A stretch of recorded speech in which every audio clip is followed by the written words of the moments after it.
up answering a lot of similar questions, and then we don't record it, and then I answer the same questions again. So the marketing team's trying to solve that problem. No, you're good. I have a question. Yes. So with our chapters within our universities, yes, what do you recommend our clubs do outside of SLT? To be honest, I don't know that I am the best person. Thank you so much. I needed some caffeine. I don't know that I'm the best person to answer that question. Somebody like Vish is like way more connected. So Vish is currently a chapter coach.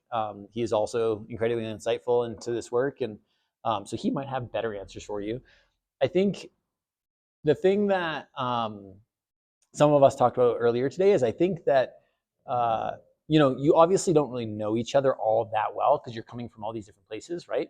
But the reality is you've chosen to come to a place like this to provide service to some really low income people.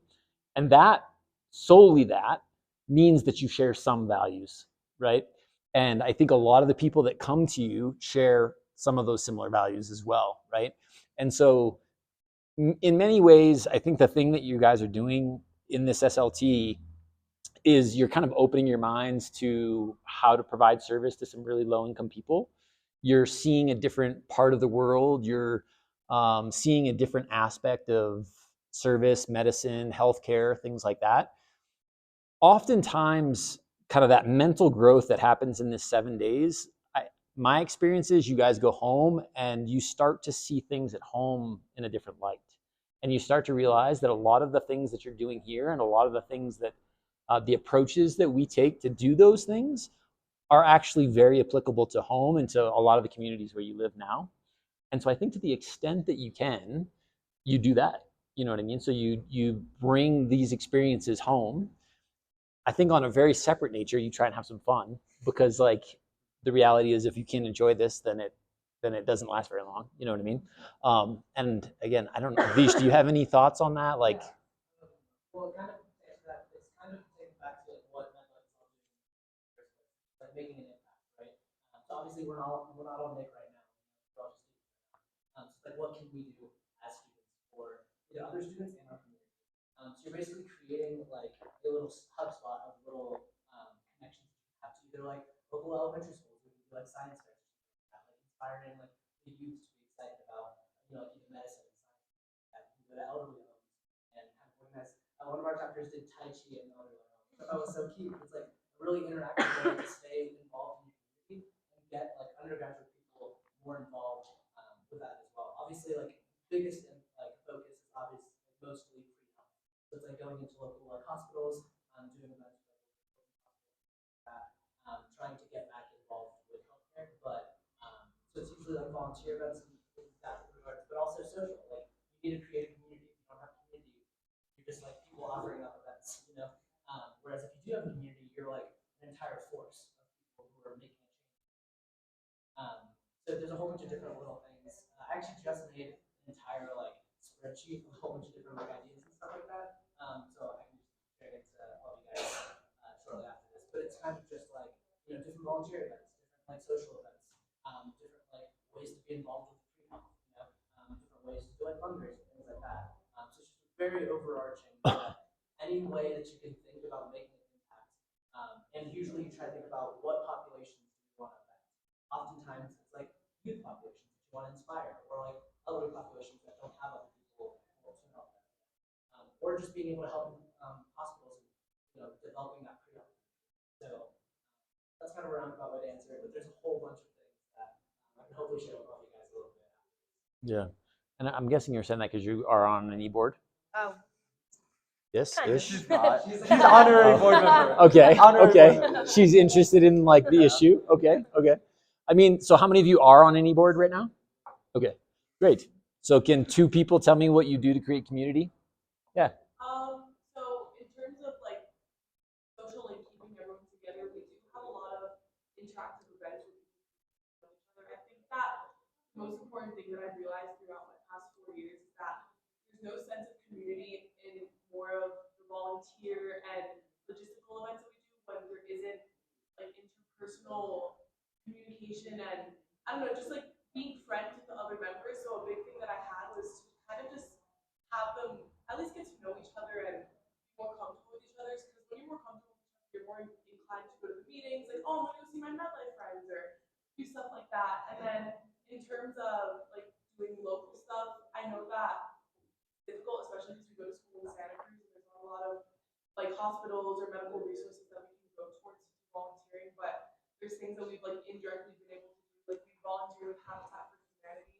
We build a home for a paraplegic man, which I think is like that might not directly be like, oh, we're in scrubs, like working in a hospital, but in the end of the day, like home is a really big factor that contributes to health. And I think like just being able to do things like that and that itself, that one volunteer event, like everyone that went on it became so close and like had fostered like such a big sense of community. So I think just being able to work as a whole together and like see like what you were saying too, that everyone in this work in the end of the day like all has a similar interest and passion in what we're doing. You're not gonna fly all the way to Peru if you're not interested in what you're doing, you know? Even if people are doing it for like, oh, I want to put this on my resume or something like that, there's always a small part that's like you're still putting yourself out to go all the way over here. So I think just like I don't know, fostering a really good sense of community first is the most important way, like what you were saying, social and stuff like that, and then using that community and like working as a whole and going to do something more than just one SLT, but hopefully working. Yeah, totally. Yeah. So I think that, some of us talked at one point about sort of mentorship, and like, I think it's, it makes a lot of sense why you would potentially look to me just because of my, the role that I play in this organization. But in another way, like it doesn't make a lot of sense because I'm 44, have 2 kids, and I'm like I'm been attending for a long time, right? So like there's an element to which I can provide some help, but there's also an element to which like somebody that's a year or two ahead of you is way more help than I'm gonna be, because things have changed. Yeah. Cool. Any other questions? With that, if any of you guys ever like need for advice in any sort of way, I'm not like supervisor or anything like that, but I would always love to be sort of support you guys. Like obviously I've gone through like the MCAT and all that stuff. So if you have ideas about that, also like just held several leadership. So like you're applying to something, or if you're trying to like start something, do it. Like I would love to have voice to sound like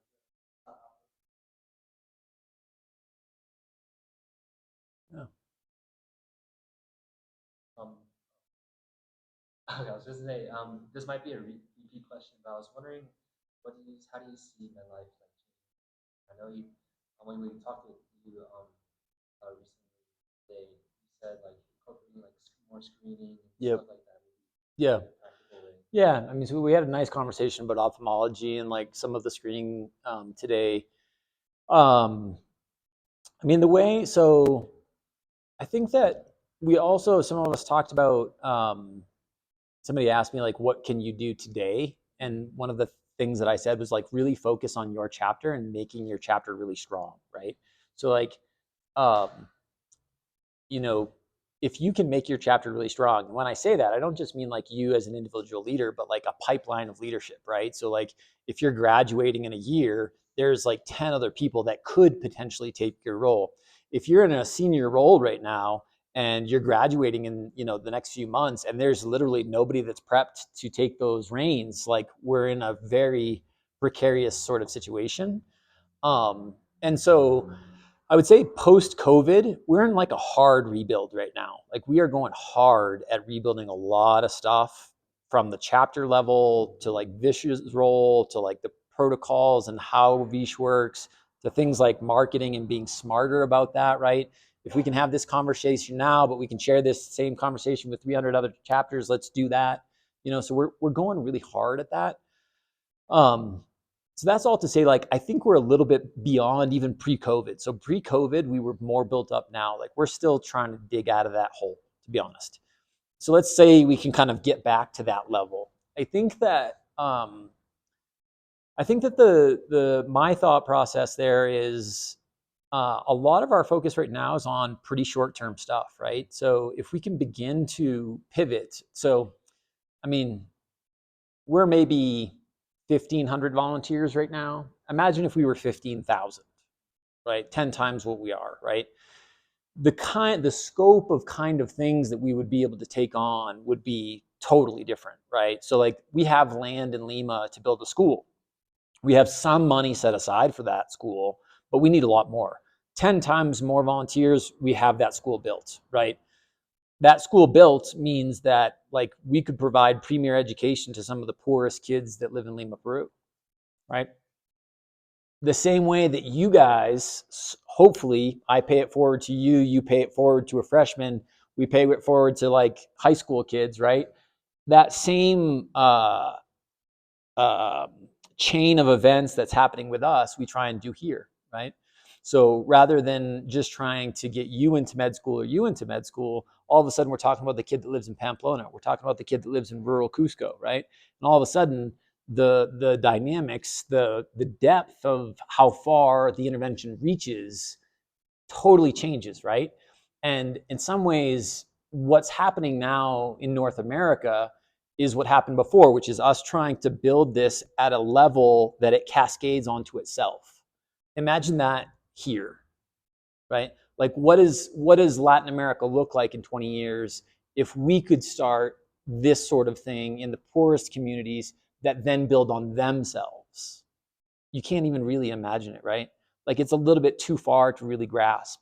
But the thing that it looks like is Quechua speaking kids becoming physicians, becoming bankers, becoming, right? And all of a sudden that dynamic of just kind of receiving aid is flopped on its head, and the people that we're receiving is all of a sudden solving their own problems, right?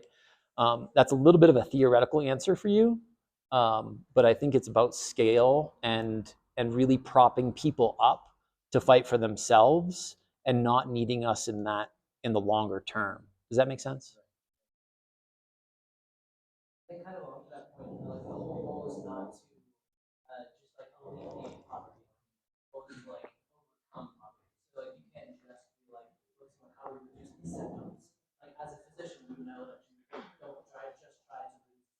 I actually go what's the cost. So it's like how do we invest into the youth, or the community, in order to have them actually like get over like eventually to a place where they no longer need them. They are their own sustainable community that is just developing their children goals that is like being able to establish safe homes. Yeah. Another way I think that you could kind of get there and think about it is people often will ask like what kind of projects we do. Let me give you two examples. So right now you guys are doing some greenhouse stuff, right? The conversation about that, well, you guys are going to have a conversation about that. So this afternoon, just like a few minutes. But the short version, right, is that in the indigenous community, there's a real lack of paying jobs, right, of ability to make money. And if we can help somebody make a little bit of money, what does that extra money go to? You know, it probably ends up going to, and we have some experience with this, into better education for kids, better food for kids, better nutrition for kids, right? When you start to attack the root cause, all of these things start to kind of spin off from it, right? I'll give you another example. In Lima, Peru, we build these staircases. So we work in these really large informal human settlements, and what we saw was these people that are like carving a life out of the side of a mountain, don't have water, don't have sewer, don't really have any formal services. And our question was like, why don't people have formal services? Like, why isn't there water? Why isn't there sewer? Why isn't there all these different things? And it turns out because they don't have land title, and without land title, the state is limited in bringing in all these different services, right? Well, okay, next question. What do you do for land title? They require a certain level of code. So just like at home, this building has to meet certain safety codes to be a building, right? Communities here have the same standards. So if they don't meet those safety standards, they don't meet sort of code by law, and they can't have land title. So what do they have to meet code? They have to have staircases, right? So if I can build staircases and help communities get into the range of being able to get land title, what I've really done is released a flood of resources from the Peruvian government that then bring in sewer, water, land title, small business loans. There's a cascading event by attacking that one problem that I don't have to pay for, the government brings in. Does that make sense? So that when you attack a root cause like that, that's how all these cascading things come out. And that's a little bit what I mean. Like, it's sometimes even hard to envision what that looks like 3 and 4 cycles down, because you can't even really fathom, like, beyond a couple cycles, what does it look like if a community now has water, has sewer, has title, all of a sudden can build businesses, has access to credit. I mean, things just start to stack on themselves in ways that are really hard to keep in your mind, you know? Does that make sense, people? Yeah. Yeah. I found it really interesting earlier when you're describing the importance of having kind of a hard set and a soft set. So I was Yeah. wondering if you could describe your experience balancing being a physician and running MedLife. Yeah, I mean, it's tough. Yep, it's hard. How do you balance that? I think that, like, we go to undergrad and we go to med school, and there's all this talk about balancing your life and like physician mental health and balance, you know, all this stuff. And yet the system is so way out of balance, right? And like, we all know that. And so you go to these talks and you're like, okay, I'm gonna have more balance. All right, sounds good. You know, like, I'm working 80 hours a week as a resident, and I'm supposed to study when I get home, and I have to do this, this, and this, right? So I think some things are a little bit what we talked about, of like, how do you perform at a high level, you know, over an extended period of time. I would challenge you to look at any like Olympic athlete that drinks hard all the time. I almost guarantee you it'll be hard to find, right? Because drinking frequently is just not going to have you performing at a high level. It's just not. You know what I mean? I would also challenge you to find anybody that performs at a really high level that doesn't get good quality sleep on a pretty regular basis, right? There are certain things that, like, we know about human performance, and if you can start to try and figure those things out, I think you can perform kind of at a higher level for a longer period of time. And like, I would go to parties and stuff, and like, no, I was not the best undergrad student. Like, you know what I mean? Like, I'm not like preaching from a place of like perfection here by any means, okay? But as I've gone on, like, I've tried to figure these things out, right? Um, I think that, and then also recognizing that life comes in seasons, right? Like, if you want to have a baby, you know, the first 12 months of having a baby is not a time of balance, I will tell you, right? And so, like, if you can think about like seasons of your life as just sort of having a little bit of grace and understanding that, like, you're not a machine, and there's going to be times that you have to back off, you know what I mean?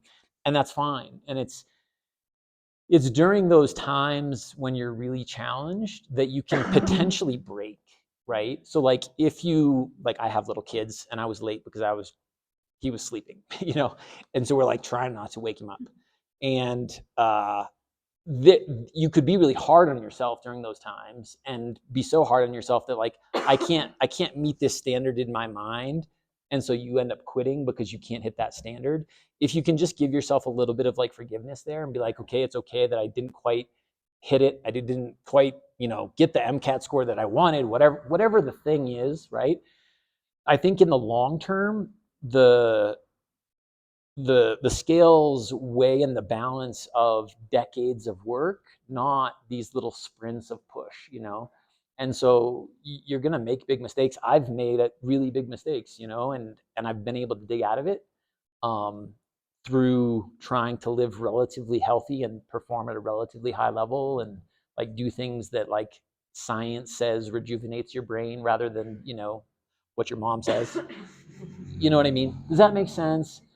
So, I mean, being a physician is really not unlike, in some ways, being a high level athlete. I think, you know, like, it really depends on the specialties, but like, you know, emotional regulation is another big thing. Like, you know, something that took me a long time to figure out, but like, as an ER doctor, like, the higher you can let your emotions ride, the more energy it takes. And so if you can keep yourself on an even keel regarding almost everything, like, you have more energy at the end of the day, you know?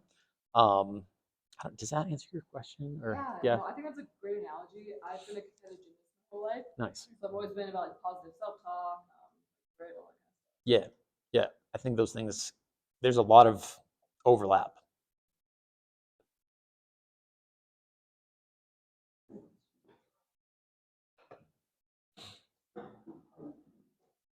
Yeah. I'm sure you got this question a lot. Sure. Going from being an ER doctor, which you still are, and that's imagine that. What made you think of choosing like the undergraduate population? Yeah, somebody asked me that here today. So I graduated from McGill University in 2003, international development. I'm from New England. Just did like a post-bac, wasn't really a post-bac. I just went to my local university and did all the science classes. Then went to med school in 2006. So MEDLIFE starts in 2004, and we start that as a University of Maine student club, really. No real, per se, ambitions to create like a nonprofit. I had been doing work in Latin America for a while at that point. The long and the short of it is that the work that I saw happening in these kind of medical missions just was really uninspiring. Like it just wasn't great work, you know. And not because I have some crazy high standards. Like it just really wasn't all that impressive, you know. Folks coming and doing what you guys are doing, handing out some Tylenol, some amoxicillin, and that's kind of it, you know, and not really getting in and like solving problems. And so when we kind of set out to say, could you do this and actually solve some real problems? That was as a student club. So the first trip we ever do in 2004 is like six students and a physician, taking like public buses and carrying medicine in duffel bags and riding horses up mountains to like provide care. I mean, just craziness in comparison to what it is now. 2008 get big enough that the University of Maine and Dartmouth College basically say we're not willing to be your fiscal sponsor anymore. Like you need to break off and become your own nonprofit. And at that point, so in 2004, I was an undergrad at UMaine. 2006, I'm a med student at Dartmouth. So Dartmouth becomes chapter number 2. A girl that was at UMaine with me goes to UVM as a med student, starts UVM as chapter number 3. And it just kind of grew from there. It spun off some high school chapters. Basically how that happened was an older sibling had a younger sibling. I think that the first one was Harvard, older sibling at Harvard, younger sibling at Dana Hills High School in like Southern California. Mom gets interested, younger sibling. So then all of a sudden we've got like a high school division. And it just kind of spins off in that way. So it wasn't like a planned thing. It was just, I was an undergrad and that's how it happened, you know? There's been an awful lot of talk recently about like, as you guys like 10 years down the road, what does that look like, you know? And we haven't really figured that answer out, but there are people, I mean, obviously I'm sitting here, but there are a bunch of us now that are like attending physicians. So like there's trauma surgeons, there's cardiologists, there's pediatricians, there's a neurosurgeon, there's a pediatric endocrinologist. I mean, these are just people off the top of my head that are practicing physicians. And we haven't really figured out like bringing them back into the fold, you know? Yeah, so it's not stuck at that level, I don't think. It just started there. Yeah. Yeah. Did you say that probably into other countries, I think like Latin America? Mm-hmm. Do you see it like growing? Yeah, so people often ask that, and we have a lot of communities that would like to work with us, and there's a few dynamics there in terms of that. I think the short answer is yes. You know, I think in terms of like where does MedLife go in the long term, I think that there's a lot of directions that could go in, and you could kind of imagine like what would MedLife look like if it had the same footprint in the UK and Australia, right? So just from like a very practical standpoint, you guys getting to Tanzania, we just know is a challenge, right? Like if you have 7 days off at spring break, 35 hours of airplane rides to Kilimanjaro is a haul. People do it, but it's a haul, you know? Getting to Nepal, worse, you know what I mean? If you're going to school in Australia, getting to Nepal may be much more reasonable than Latin America. So a little bit about that is like, how do we support those countries that we're working in? And like, do we have a population to do that?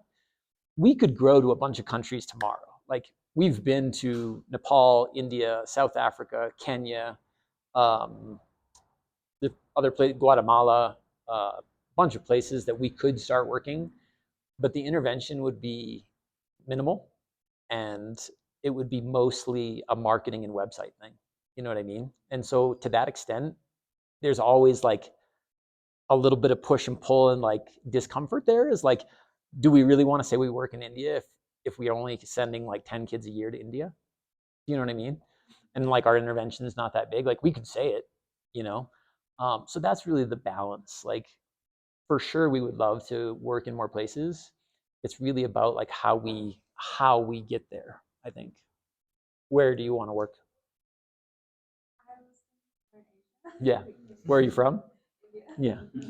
That question always comes from somebody that is thinking that question. Yeah, I think it's an also sort of interesting dynamic, right? Like there's 60 million Latinos in the United States, and so like Latin American culture has a really big overlap. I also think there's actually a pretty big overlap with Indian culture and American culture. Um, but because of that, like I think the ties and like what is in the front of people's minds is like volunteering in Latin America. If you ask that same question to people in the UK, because we do have chapters in the UK, their front of mind for them is Africa. Like they do not, front of mind is not coming to Latin America. And so there's just different realities. We know we've kind of played with trying to work in Australia. That's why I say that. Front of mind for them is Asia. You know what I mean?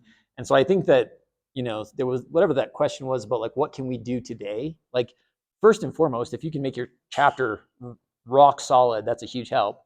If you can then like figure out how to get to other universities in different parts of the country or the world, super big help, right? And if you can get us to 25 chapters in the UK, we'll be working in India pretty soon, I guarantee you. You know what I mean? Yeah. Yeah. Yes. So you talked about wanting to deepen your intervention. Yeah. And you mentioned the steps in Lima is like an important part of understanding Peruvian government and how to unlock grants. Yep. I was like wondering, is there more of a it's like international development slash like lawyer slash community uplift side of MedLife that's trying to like grow and push more of a community based approach for people in Lima to work in these jobs and help other people in Lima access these. Yes. Yes. So, oh,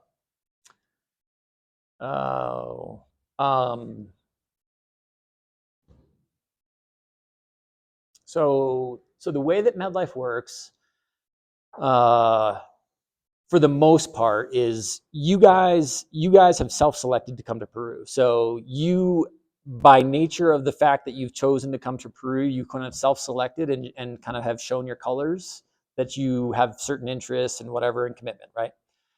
The very same is true on the community side. So when we go to communities, there are communities that will say, hey, we would love to work with MedLife. And then you say, cool, let's have a meeting tomorrow at 6 o'clock. You go at 6 o'clock and nobody shows up, right? And so it's like, okay, so the commitment on your side is not all that serious if you're not going to show up to like the first meeting that we're going to have, right?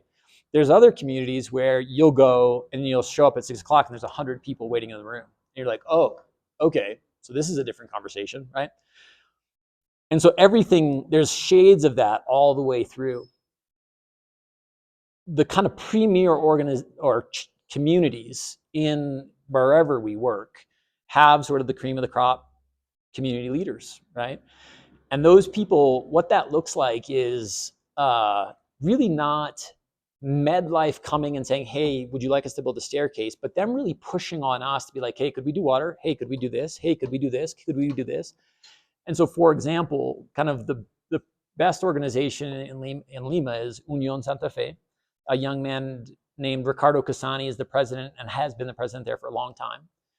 He worked with us probably for, I don't know, 5-6 years in the capacity of a dirigente. So a dirigente in Lima is a democratically elected leader of his community that has certain legal rights within the Peruvian government, but has no pay. And so his kind of mandate is to try and bring resources to his community. We've done 14 staircases there. We've done a water project. We've done a massive retention wall. They've given us 2,000 square meters to build a school.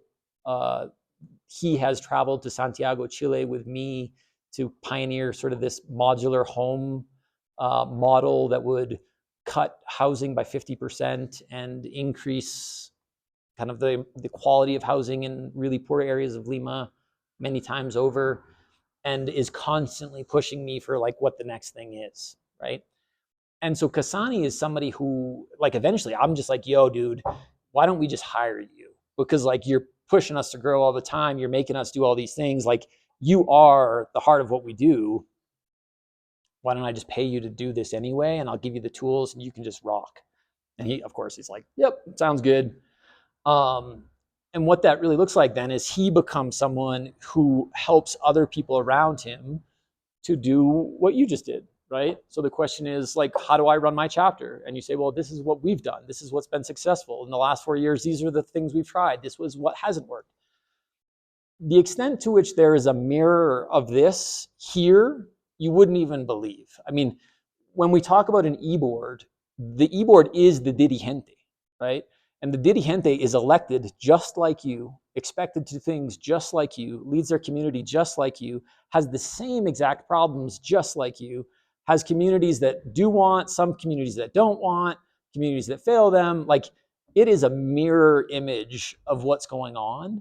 And so in the same way that you guys are kind of doing what you're doing on campus, there are people in Lima that are doing this all the time, regardless of if MedLife was empowering them or not. It just makes good sense for us to empower those people. Does that make sense? So it's not like I go to you, I'm like, hey man, would you be willing to go to this really poor community? I go to the community, I'm like, who is making the biggest difference here? And what are the tools that you don't have? And what would happen if I paid you to have a full-time job to do what you're doing already, and I gave you all these tools? And then all of a sudden, the cascading events just kind of keep rolling out, right? So it's, yeah. Does that answer your question? Yeah, yeah. Cool. Somebody else down here had a hand up. Nope. Nope. Yeah. Hey.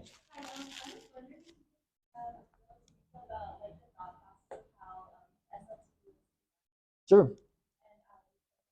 Yeah.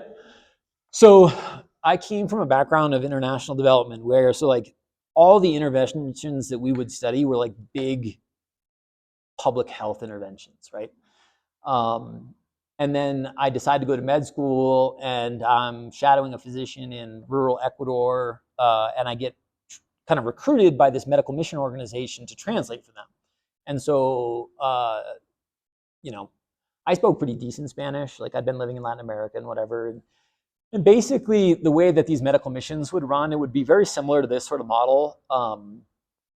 But they would primarily kind of just see patients. There wasn't any like really screening tests or anything. But if somebody could diagnose something within that small consultation, without any blood work, without any imaging, just based on like a clinical exam, they would treat it, right? So if you had a relatively high suspicion somebody had pneumonia, you gave them antibiotics, right? But that's really the extent of the intervention, because there were no blood tests, there was no imaging, radiology, there was no, if a bunch of kids had diarrheal illness, there was no treating the water source, right? It was just like, this kid has diarrhea, here's some antibiotics type of thing, right?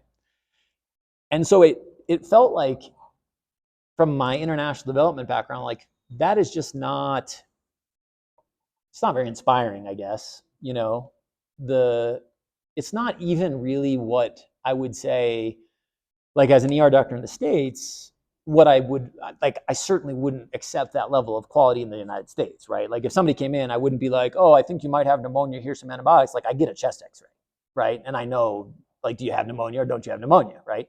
If I think you have pneumonia and you're septic, I get blood work. Like, you know what I mean? Like there's science behind it. There's not just sort of gestalt from the hip, right? And so that was really sort of the feeling, was like, can you do this sort of thing, but really implement something that's a little bit deeper, right? The reality, and I think that we all have to accept, is 7 days is always going to be limited, always, right? However, like if you are going to become a physician, you're probably not going to move here for the next several years. Like the realities of that are also just really challenging, right? So if somebody has 7 days, like how can you maximize the potential benefit there? And basically, we do that through having physicians that really understand language and culture, right? But in addition to that, they also understand referral systems locally. So if, sorry, I'm not talking this way. I'm going to try to talk in the middle. If a physician thinks that a kid needs like a surgery, right, then we have a network that can figure that out, can go get that echocardiogram and then potentially get them that surgery, right? We have nurses that can take that cell phone number and call them and then follow up and figure that out. We do screening tests. So rather than just having a population that's relatively healthy come in and then just like hope that you find somebody sick, you actually implement screening tests and you find sick people. So if you can implement like a cervical cancer screening, you find people that have cervical cancer, right? Like you can, there's things that you can do in a 7-day period that I think are a little bit more, I don't know, higher standard, I guess, you know? And then if you add in sort of some of the root cause stuff and trying to do some of the infrastructure and fill some of the gaps in the local system, all of a sudden, I think you can do relatively decent work. But that's basically how that was built. Yeah. Does that answer your question? Yeah. Cool. Cool. Yeah. So on my first trip, I think 2 years ago in Lima, there was a patient, like a little girl, that her issues and like everything from the clinic were far beyond what they could do, so they did a follow-up program. And I think that's something that I appreciate a lot about MedLife, because there's a lot of like these boards that are kind of voluntary. Yeah. Like, we go to this community for a day, we'll throw medication at them, and that's it. We're never seeing them again. Right. Like, that's helping them temporarily, but not really in the long term. Yeah. So I wanted to, I mean, you kind of just expanded on that whole follow-up program, but Yeah. you kind of see it going further than Yeah. what it is right now. Great question. Yeah. I mean, I think, yes, we need to, we're still, like, I can't kind of understate how much we feel like we're digging out of the COVID hole that we were in. So like we had sort of like between 2,600 and 3,000 volunteers on a yearly basis pre-COVID, and post-COVID we're maybe 15, 1,600. So like really operating at like a 50% capacity, you know? Having said that it has sort of inspired us to, I think anytime you go through a tough time, it kind of inspires you to look in different directions. We've really doubled down on our fundraising ability. So like the Moving Mountains stuff, like we went from an organization that pre-COVID maybe made $30,000 or $40,000 in fundraising a year to something more like 200,000 at this point. So like definitely multiples higher than previous. I've also started to sort of peripherally have some conversations with USAID, and trying to figure out like, how do we begin to apply for government funding? What does that look like? Do we have the capacity to do that? Like, and so I think the short answer is yes. You know what I mean? And I think that it's just a matter of, so sometimes when I used to lead MedLife conversations and we did these like kind of post-clinic reflections, we would talk about medicine, education, and development. Obviously, we would do that Monday, Tuesday, Wednesday. And then on Thursday or Friday, we would have this talk about sustainability, right? And we all have this sort of aspiration for sustainability, right? I think if, what would happen if everybody stopped buying iPhones? Would Apple be a sustainable organization? Tomorrow it would stop. The reason that Apple's sustainable is because we all make Apple sustainable, right? We make MedLife sustainable, right? If we stop that, it stops fast. And COVID showed us that in a really kind of brutal light. You know what I mean? And that's what we're trying to really get at now, I think, is like, you guys have this kernel of what MedLife is, and like, you guys very much so, in the way that Kasani is, are the Kasanis of the United States. You know what I mean? And the more that we can kind of support you and overcome the limitations that you see in your own communities, right? Through supporting people like Vish and giving him the tools, and hopefully those tools come to you. I think we can do a lot more. You know what I mean? But it is very much something that is, I mean, I've been doing this for 20 years. Maybe I got another 20 in me, but then I'll be 65. You know what I mean? Like, my time will have run out, right? And then at that time, very much, It will be like, what does this community decide is sustainable, and where will we take it? You know what I mean? And that's kind of what I'm really focused on right now, is like, how do I get us there? You know what I mean? Because I think we really can do a lot. I really do, you know? Again, in ways that I think a step, you can always kind of see 2, 3, 4 years ahead. I couldn't see 20 years ahead. So in 2004, I couldn't tell you that we would be doing this today. Like, I didn't have enough vision to see that, you know? And I don't really think I can see 20 years ahead again, you know? But if I can start to plant that seed in you guys, that might be the solution. Yeah. Sorry. During my freshman year, like during COVID time, I did participate in the virtual SLT. Yep. Do you see MedLife kind of implementing that post-COVID as a way to maybe attract more students to the mission? Because I think a big thing that got our board this year to get so many volunteers was that our whole e-board had already participated on an SLT last year. Mm-hmm. And just being able to share those experiences and everything, Yeah. I think gave them all insight on like, oh wow, like I'm a student too, just like that. I mean, if they enjoyed it this much, like I think I can enjoy it that much too. But Sure. maybe kind of utilizing the concept of those virtual SLTs to be like, oh, this is what it's actually going to be like if I'm there. So Yep. now I definitely you see that kind of being implemented to. Can I bounce that back at you? Would it be helpful? Would that be helpful? I feel like maybe potentially it would, or at least just kind of some kind of like, not even a video, but just an insight into what the SLT is before going on. Yep. I do think that a lot of people going into it have no idea what to Sure. expect. During my first SLT, I had no idea what to expect. For sure. I was super confused. I mean, I loved it, but I was like very going into it blind. Sure. And I think that a part of it that kind of helped me was the virtual SLT. I was like learning about what the practice of this org was. Yep. So I kind of knew a little bit more about it, and I think that is what drove me to go on an actual SLT Sure. next year. So Yep. I don't know. Maybe I'm speaking for myself, but I think that just kind of being exposed to something like that before you take the jump of, oh, I'm gonna buy a $1,000 plane ticket and pay this much money for an SLT. Yep. Without knowing what I'm doing, rather than being exposed to it prior. Yep. And kind of just understanding what it is before you jump. Yep. I think that would maybe potentially feel more engaged, but Yep. I don't know if that's. Yeah, we know that what your experience has been is true, so that when people actually go on an SLT, typically that is the fire that lights the chapter. So, you know, is anyone working with Jen right now that is here from a chapter that has not yet really taken off? No, everybody's, yes? Are you working with Jen? Who do you work with? What's that? No, do you have like who's your MedLife sort of liaison or coach or point person? Yeah, Okay. It was really small. Yep. We're like Yeah. And are you established as an actual club yet? yeah, You are. it's Okay. just very small. We Okay. just started this.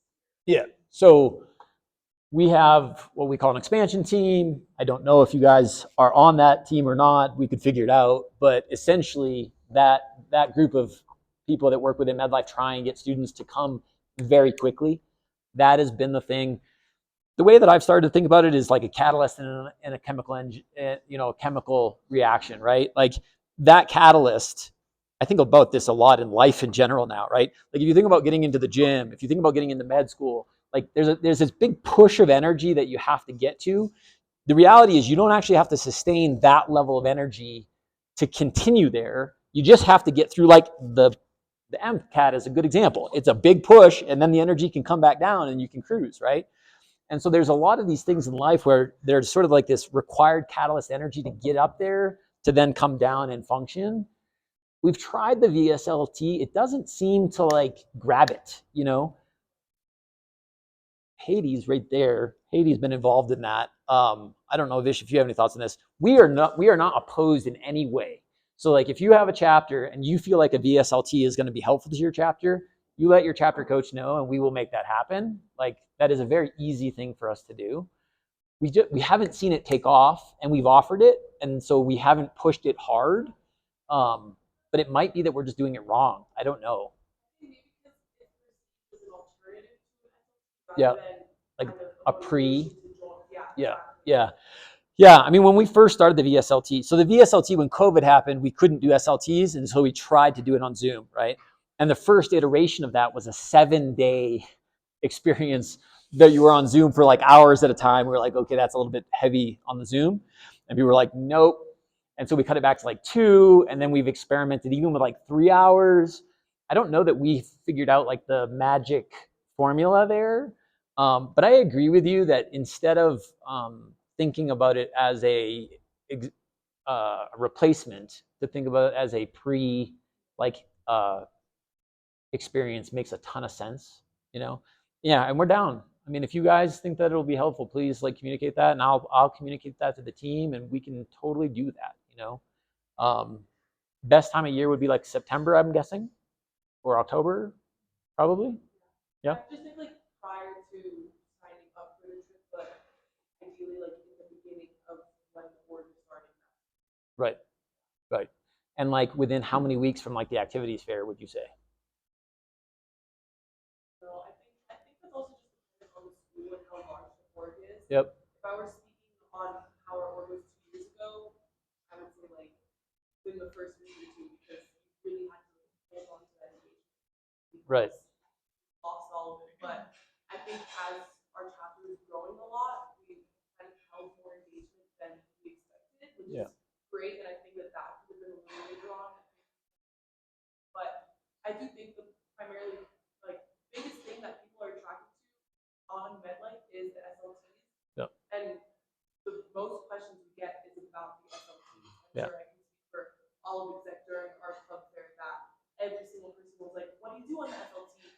What's like the time commitment? What are you doing in the clinics? What are you doing for the projects? And it's to an extent that we can answer on our own personal things, but there's logistical things that I'm like, I don't think I can answer that just because I'm not working inside of it. I don't Sure. know fully like how to answer these questions you have. And I think that getting an answer to a question is not as efficient as actually observing it and Sure. kind of witnessing what you were going into. Yep. Totally. Yeah. Yeah. So we're not opposed to it at all. I mean, one thing Yeah. that our chapter did that I think helped us prepare was we did like a vitals workshop one time. Mhm. So learn like kinds of vitals. One of the girls even showed everyone how to get that, and it got us more excited for it. And then other meetings just kind of talking about their experience with SLT.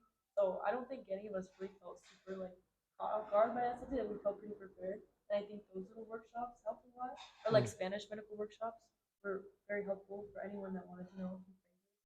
Yeah. Do you guys do things like that? Yeah, we had a mock clinic actually, so we set up every single station. We set up like vitals, education, doctor station,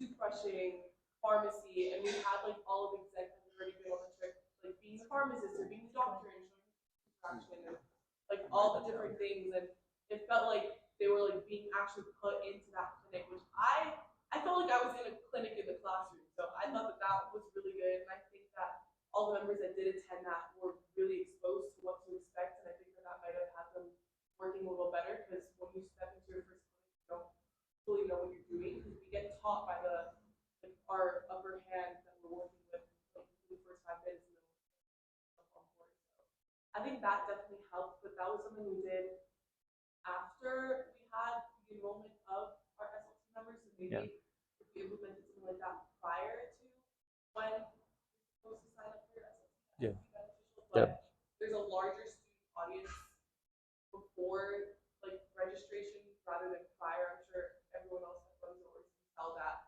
the engagement might not be as large once you start having all of your like registered SLT members. So maybe something like that could kind of expose them to what they're doing. Yep. I mean, I think the big message there is like we very much are in like a mode that we understand that we're going to experiment and certain things are going to fail and other things are going to win, and we're just going to go that path of whatever takes the winner's route. You know what I mean? And so if you guys have thoughts like that, it's super helpful for us, and we're totally on board with that. You know, I mean, there's the staff that run clinics we call the operations team, And for example, during the month of September, that's a great time for them to be able to do that kind of stuff, you know? Like a lot of the stuff they're doing is really prepping for this stuff. And so there's certain times a year that it could work and other times it would be terrible, but September could fly, you know? Yeah. I also went on a virtual SLT, but that was when I was in high school. So Yep. like mine has a lot of MEDLIFE Chapter. So I did that, and then that was like we were planning to go on an SLT, but then COVID happened, so like Right. we all kind of changed gears because it was offered as like an alternative, and so Yep. I went on that. And for me, that kind of like you were saying, I feel like the precursor, kind of something to expect when I was planning to go on an actual SLT in college. Yep. And so it kind of felt like a crash course because when I was doing the virtual SLT, like just it doesn't even compare to like being here in person because Right. it was a virtual SLT of Lima, so like Right. it's very different. I'm seeing things through things through a screen, but I was still able to learn about like what things that the communities needed or how MedLife was actively trying to improve communities and make Yeah. it a more sustainable environment for all these people. So I think maybe like I don't know if this is feasible, but I know like there are resources and finances that probably go into making a virtual SLT. So maybe like creating a course that people a crash course or something. Uh-huh. So it's like people can take it on their own time because I know Yep. like at least for our school like we run on a quarter system and we introduce SLT every quarter because we have Sure. recruitment every quarter. So I'm thinking like if we had a like a course that MedLife offers and a Right. crash course that people can take beforehand on their own time before they come on the SLT. Yep. Then you can reuse that and Yep. Yep. I think we've talked about that. That's nice insight on your part. And I think part of why we're trying to like record these things is some of the conversations that I think we're having today would be interesting if we could have pre, and then if we were having them pre, what would the conversation be that we're having now? You know what I mean? So if we can move the educational dial and front load it, you know what I mean? All of a sudden the things that we're trying to tackle in this conversation are changing and different, right? And I think that's what we're all trying to do at different levels, you know. Yep. So we will think about both of those thoughts. Thank you very much. Good. What high school did you go to? Village. Okay. It's like a small school. Okay. And you go to school where now? UCLA. UCLA. Yeah. So that whole dynamic. How many of you guys have a sibling that's in high school? Just out of my own curiosity. Yeah. Yeah. So that dynamic is really interesting to us. I mean, so when I went to school and I was in middle school, like I use Apple products now.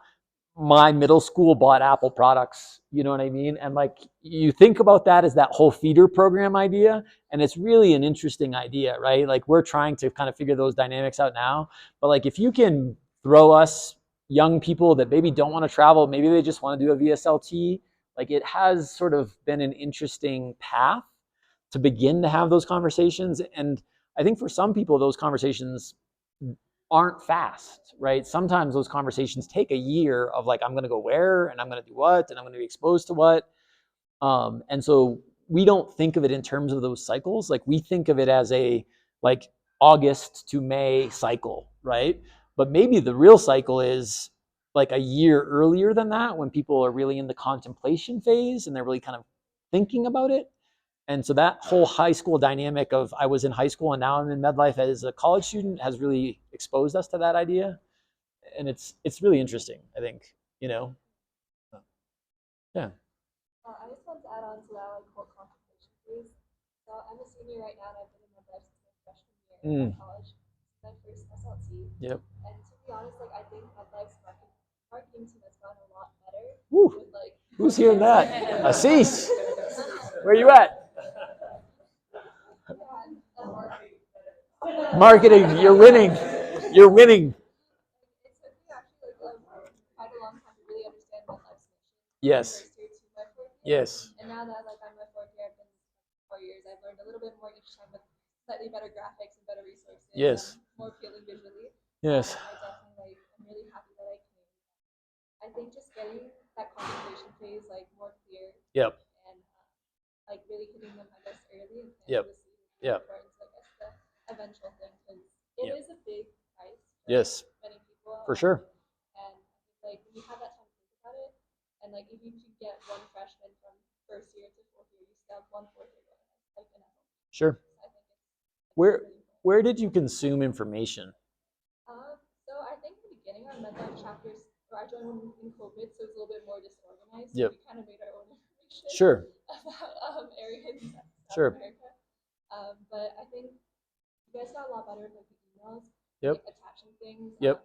I noticed like the logo changed a bit, and Yep. like, the marketing colors got like more yellow and red. Okay. So I think like throughout my junior year, I really Yep. started noticing like, oh wait, this is a lot more professional than I Yep. originally thought. Yep. That's crazy how much that's right. I mean, if you think about from my background as an ER doctor, like I started this process being like, I don't care what marketing is, nor do I know what it is, nor do I, right? Like it's just, and it's taken me 20 years to be like, we need a marketing team. You know what I mean? Lead generation, what is that? What? Yeah. I mean, I think to kind of all of your points, and I struggle with this because I am not some like huge Instagram person or like TikTok person, but like to some element that is to our detriment, right? Like if we can up our game there, you got to get the eyeballs before you get the contemplation, and you got to get the contemplation before you get the volunteer.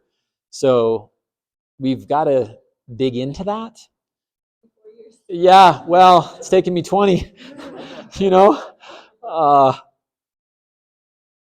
We hired somebody pre-COVID into a marketing role, and the young woman that runs the marketing team now has worked for us for a long time, but her role was considered communications. And when we hired the first marketing person, she said, I've never been on a marketing team that had so much content and so little marketing. And so we created all these like Vimeo videos and YouTube videos and all just like all blogs and all these things, but I don't know that we at our core really understood marketing. You know what I mean? Soft and hard skills. Yeah. You know, I mean, like you can ride this horse of like, I'm an ER physician and like, that is my thing. But it's not, you know, it's like the tree in the woods, right? Like tree falls down in the woods, nobody's around to hear it, doesn't matter. We thought for years we were doing really good work in Latin America. We're like, why aren't we getting the $1 million like grants? Like, well, because nobody knows who you are. Like it doesn't matter what you do, it matters who can see what you do. You know what I mean? And it took us a long time to figure that out, you know? And I think that's a little bit the issue with the VSLT. And to your point, is like, if it's not super engaging, people peel off and it potentially even hurts you. You know what I mean? And so like we're trying to get better at that, but they don't have the best person at the helm, me, to do that, you know? So anyway, I mean, things to think about it if you're interested in this work and you're going to become a physician. Like I said to some of you, maybe you become an MBA, you know, maybe you get a degree in finance, maybe you learn about marketing, as crazy as that may seem, but like, if you think you're going to change, like when you go into med school and you realize like I'm going to sit and convince somebody not to smoke, you realize like potentially how futile that is and how basically that's marketing, right? Like if you do really great marketing, you can convince somebody to do almost anything, right? And so for those of us in this world of like, I'm going to provide healthcare and take care of low income people and do all these things, but I'm going to ignore the persuasion and all these things of things like marketing, I think we do that to our own detriment and to the detriment of our patients even. You know what I mean? And so be smarter than me. Like maybe you should get a master's in marketing. I don't know. You know, along with the MD. Whatever. I think what you just brought up about like that marketing point, along with what I was saying about preparation for NCT, along with as a physician, kind of someone to stop smoking, it all comes back to that place of like you're gonna have some sort of thing in front of you, like you're gonna have some sort of challenge that's really gonna make everything seem as failure. You have like what's starting Sonny's coming in and trying to host some sort of talk like education seminar for people, no one comes, and that point, it's like, what do you do? Like that's really like the testament of your character, Like I think we all kind of want to see that, like, oh, like when we come to that point, we're all gonna be that guy, we're just gonna make it work, okay. Like it's really about all these little steps and baby steps up until that point. Like let's say you do have like general body meeting no times. Like it's like, well, like we tried, we put it on Instagram and like showed up. Or we try figuring out like Sunny can do, like how do we actually, what are the reasons for time? It's like time conflicts, like having like work experience, they have like their children that they can't have them alone. So just trying to figure out, and like with him, like with marketing and COVID, like people aren't coming. How do we actually like improve on that? what are like other strategies you can do? Like what she was just talking about, people don't know about the SLT, like how can we kind of get them to understand what it is before making the step? So it's like all about that, like how do you go around the problem a little bit, not just saying like, oh, like this is the problem, like, you tried to do something and it didn't work. How do we kind of get around that? Yeah. Like, yeah, you tried one thing, but and as you do those little things, I mean, you're doing it right now in the chapter, but eventually, like 10 years from now, you're probably even less. Like you're gonna have to be in some room where there's gonna be some big decision. You know, and if you garner the support of the people in your community, like you can maybe actually make a real change big for the community. And if you don't have that kind of practice, like on this daily stage, then it's gonna be kind of hard to just wake up and be that person. Now I can do it. You know? So I think that's what the chapter process really is, just developing us as leaders, as people who can be the people who make change. You know? And then just doing little things at a time, as like building your confidence. Like first you have GBM, first you have a chapter, you know? First you're like at least just having like a couple more people out. And then you're having like 34 people traveling. You know? So it's really just about this process. How do we kind of gain our confidence a little bit by time? And then eventually, like, this is actually making like strong changes. Yeah. So I would just say too, like, if you are going to become a physician, somebody is going to make those big decisions. And as physicians, especially, I don't know if I did this or the physicians before us did this, but they gave that power away. They gave it away. Okay. And if you want to be in the room to make that decision, you've got to start to develop those skills today. Because I will tell you, in my practice in the emergency room, I have way less influence than I would like to have, right? And the people that do have influence do not have the degrees that I have. You know what I mean? And if you want to have that influence, you've got to have their influence plus my influence. Does that make sense? Like, you got to get into that room. And to Vish's point, if you can't lead a conversation, if you can't organize a group of people, if you can't set an agenda and create a vision for that group of people, you will never be at that table, you know? And that table is happening every day. Big decisions that are happening all the time about the way that healthcare is run. You know what I mean? Yeah. And so I would hope for all of you that you can be in that room, you know, so that you have the skills to be in that room. And I think you need other skills than just the MD or the, nurse practitioner, RN, whatever you're studying. That doesn't get you those skills. Promise you. Yeah. Yeah. I don't know. Nobody's like flagging us, and I was gonna say usually when we're like this bunch over, somebody's like waving in the corner and being like, "Stop!" And nobody's done that, so I don't. Okay, are we okay, or are we not okay?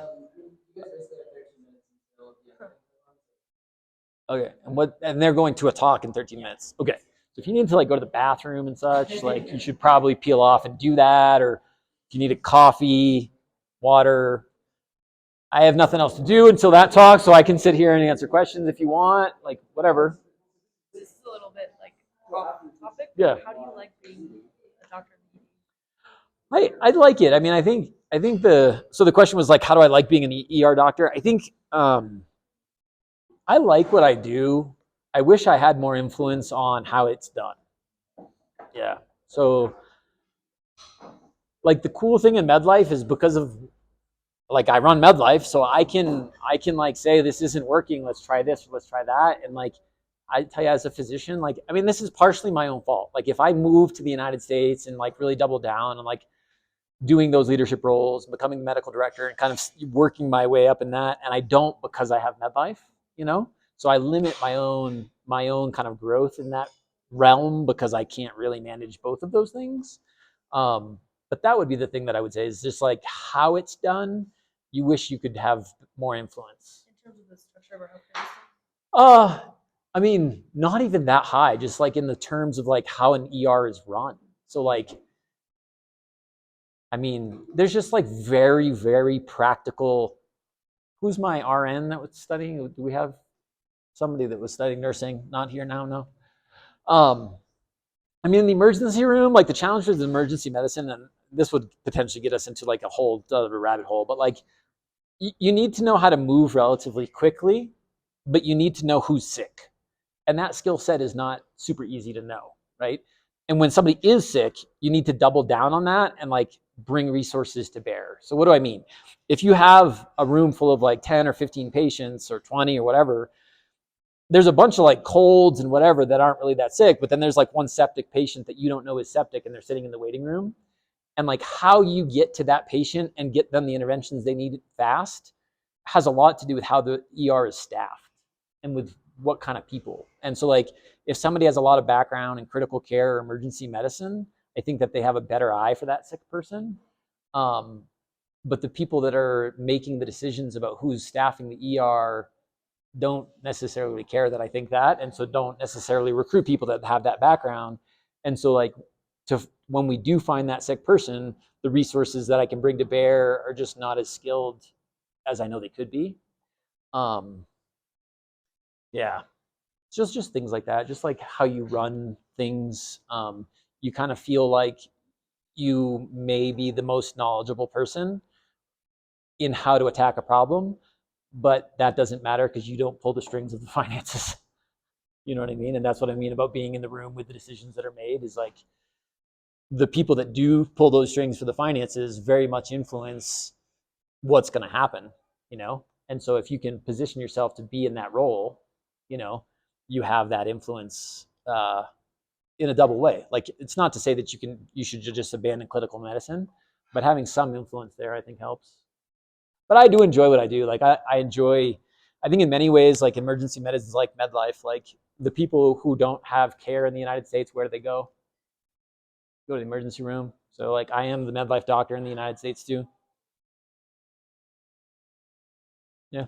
Like as we become like future like healthcare professionals, like what would be like your best piece of advice for taking what like we've learned from MedLife and like working in hospitals or like private practice or like wherever we are like in the future, like how do we take what we're doing now? And, like maybe we'll still be involved in MedLife later, but like in that professional field, like, how does that translate? Yeah.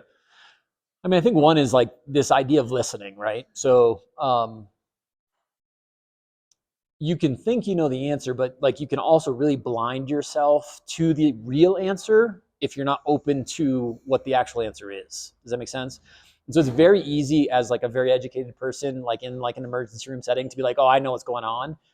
But you got to be careful. And like we call that anchoring. So like if you anchor that this is BS or this person is sick or this or whatever, right? And you make those decisions very quickly, you can really grab onto something that is not true.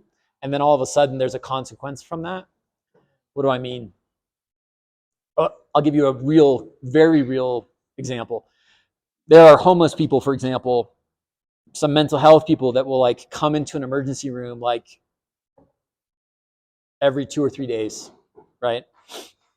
The vast majority of those times, there's not a good reason for them to be there. What is the time that they are actually sick, and how do you recognize that, right? So for example, I'll give you an example, very clear. We had a guy that was on meth all the time. We all discharged this person to jail many, many times because he was on meth. He would sober up and they would take him to jail. One physician did that one time and he passed away. What did he miss that time, right? And this will happen regardless of how you practice medicine. But to the extent that you can really learn to listen carefully. And so when we say listen carefully, right, I'm not just saying listen to the words, but like if I walk into a community and I can see that there's no water, there's no sewage services, all the houses are falling down because they're made out of cardboard. The way that I'm listening is not just a listening, but I'm observing the entire situation and trying to understand it, right? I think that gives you the skill set. Maybe this is the person that's flagging us because she's looking at us saying, I need the table or something. I don't know. We will ask her if that's what she needs. So I think listening very carefully. And when I say listening, I guess what I really mean is like observing and trying to analyze the situation very carefully, because it's very easy to go with the flow, to feel like somebody says, oh, this is what this is. And you're just like, yep, that's what that is. You know what I mean? And sometimes you have to go against that current. You know what I mean? And So sort of be aware of that, if that makes sense. I think to the extent that you can address root causes, addresses a lot of issues, right? Like we said, I mean, if people in Pamplona, Lima, Peru don't have, have diarrheal illnesses, kids not going to school because they don't have water and sewage services, and they don't have those services because of the land title, if I can attack that and release resources from the government, all of a sudden I'm bringing like a cascade of resources into a situation, right? Another way to say that is every dollar I spend, I get the Peruvian government to spend even more, right? Another way to think about that. What can I do to bring other resources to bear at this situation, right? I'm limited. I don't have infinite funds, but if I choose where to spend those funds, resources, energies, I can bring to bear other resources that are bigger than mine to attack that problem. Make sense? Some of this leadership stuff is that, right? If you sit on the right committee, if you can speak as well as Vish speaks, Vish, you're going to crush it, man. You get on the right committee, all of a sudden somebody opens up and is like, yep, we will fund this, right? And I'm not talking like Bill and Melinda Gates. I'm talking like at a hospital level. You know what I mean? I think so, right? Listening, observing, addressing root causes. I think this other thing that we mentioned earlier today about like the hard and the soft skills, right? Med school is going to give you some hard skills, right? You're going to have those skills. If you can gain some soft skills, and maybe they're not so soft, maybe they're hard in finance, in marketing, in persuasion, in leadership, in other things, all of a sudden, the reason you listen to me is because I am a physician and you are not physicians. The other reason you listen to me is because I have this background in international development. If you all become physicians, you might still listen to me because I have the background in international development. If you all study international development, you still listen to me because I'm a physician. I have created this niche for myself where I understand international development and I understand medicine. And that gives me an ability to kind of control that situation. Not control, but like influence it, I guess, right? If you understand finance and you understand medicine, think about the areas that you could influence in a hospital, right? If you understood marketing and persuasion and healthcare, think about how you might be able to write public policy to influence how that policy is enacted, right? So there's these skill sets that we don't think about because we're pre-meds and we're just like, I got to get my organic chemistry done, right? And it's true, you do, man. Like if you don't do that, you're not getting in the door, But along the way, if you can begin to say, hey, what are some other areas? And so the next question might be like, well, how do I know what I should get? Should I get the finance? Should I get the marketing? I think you just listen to yourself, right? Like I had a natural interest in international development. I had a natural interest in Spanish and low-income communities, and then I combined those things. If you're really good with money and finance, go hard at that. If you're really good at leadership, go hard at that. If you're really good at, combine these things where you have some natural proclivity to do well, but professionalize it, right? Like really get good at it, make it into something legit, right? And then I think as these decisions are made, what we want is that this group of people has a seat at that table when that decision is made, right? And when I say that, there are people that have gone through MedLife that now sit on big international organizations. There are people that are trauma surgeons that have influence over how entire cities' trauma programs are run, right? Like the time is coming, you know what I mean? And it's not as far as you think. Wrap it up. Wrap it up, Nick. Wrap it up.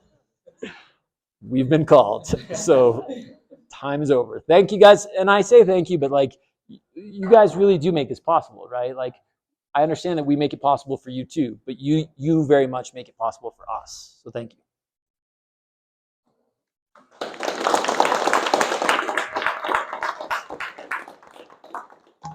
Okay. What do we have to do with the tables? Oh, yeah. Can we just take a photo? Sure. This way? Yeah.